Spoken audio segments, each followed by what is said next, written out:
Welcome back to Movie Speaks. Today I will show you a thriller, crime, action movie from 2013 titled The Call. Spoilers ahead, turn me up and let's get right to it. The movie starts inside a 911 dispatcher call center.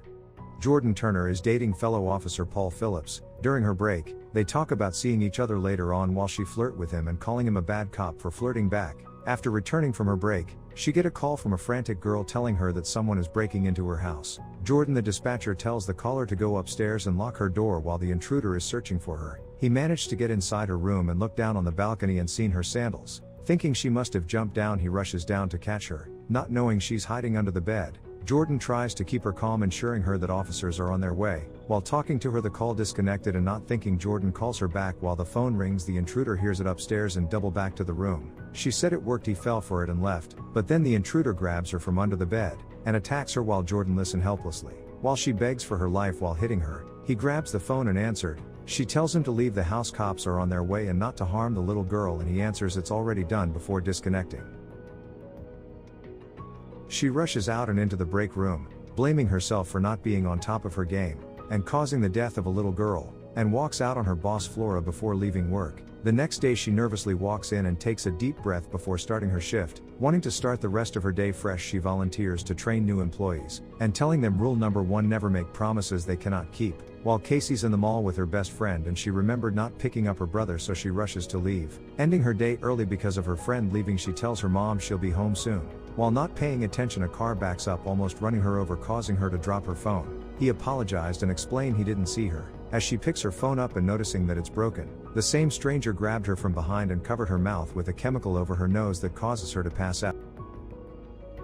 Before abducting her, while trapped in the trunk of his car, she managed to call for help. As she frantically explains the story, the dispatcher noticed that her phone is a disposable phone that has no GPS. Not knowing what else to do, Jordan looks around before realizing she's the only one that can help Casey. Her colleagues pass her the phone in desperation to help her. Her boss Flora reminds her to breathe and boosted her motivation to help her, as Casey searched for access to the tail light of the car. Afterwards, she sticks her hand out of the hole to get other drivers' attention, hoping someone will call in with the vehicle description along with a license plate. They manage to get someone to call, and as they run the plate, it comes under a different alias instead of the kidnapper. While driving close to the car to get a better description, he notices this and got off the nearest exit. Casey desperately wanted to get out the vehicle, so she drops paint through the hole in her second attempt, and while under a red light, another driver tries to get his attention instead of calling it in. He tells him about the paint, not knowing that Casey is in his trunk. He gets nervous, and as soon as the light turns green, he floored it, causing Casey to drop the cell phone into the paint. He pulled over to a safe location and saw all of the mess. He tells her to keep quiet.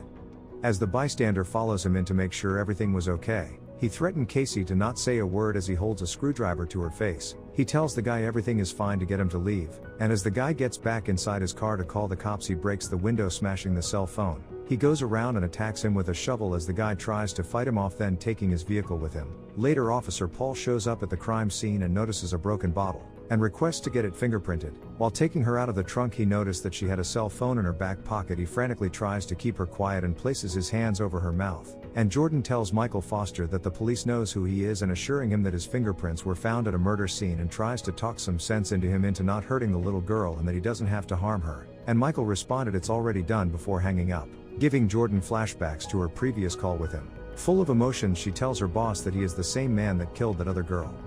After finding Michael's hideout, they searched the area and found nothing, figuring that he must have ditched the vehicle and gone somewhere else. After tying Casey up, he sedated her. As roadblocks are set up, Officer Paul tells Jordan he's going to catch him and to get some rest. Instead, she drives to his last known whereabouts, hoping to find some leads. While there, she hears some noises outside while she's in the house. She then comes across a hole in the ground. When she reaches to call for help, her phone slips from her hand, giving her no choice but to go inside. And that's when she notices where Michael Foster was hiding. As she sees him coming towards the room, she frantically looks for a place to hide. Not knowing someone's inside the room with him, he grabs the hair of his victims and plays off his fetish, and as he noticed the blue string of twist, he frantically yells no repeatedly and tosses it inside a fridge.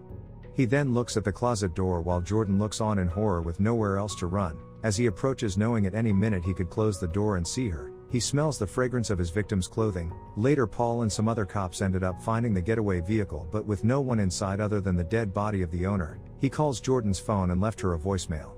He tells Casey he can't kill her because of her hair before surgically trying to remove it. and Jordan rushes to save her, knocking him down. She tries to free Casey while not knowing how long they have before he gets back up. Then Casey realizes that it's Jordan that came to her rescue. Michael got up and attacks Jordan as she tries to fight him off. He pushes her head into a sink full of water. As the life fades from her body, Casey stabs him with a pair of scissors, giving her the opportunity to catch her breath as he screams in pain with blood in his eyes and face. They run out of the room in fear, trying to hold the door closed before locking it. He overpowered them, no problem. They manage to get out while watching Jordan run for dear life. Casey uses that opportunity to stab him again. As he's facing her, Jordan rushes back and tackles him, causing him to fall back down the hole. Breathing a sigh of relief, she grabs her phone to call 911. Casey stops her. When he woke up, he realized his arms and legs are bound, and he tells her, "You should have listened to me. You could have turned yourself in while you had the chance." And that's when he realized that she's the operator that he was talking to, and laughs. And he asked, "When's the police going to get here?" And she tells him she escaped and she was found in the woods by Jordan. Causing him to yell in anger, he tells her, "You can't do this." And the movie ends with Jordan saying it's already done. Please like, comment, and subscribe to help the channel out. Thanks for watching.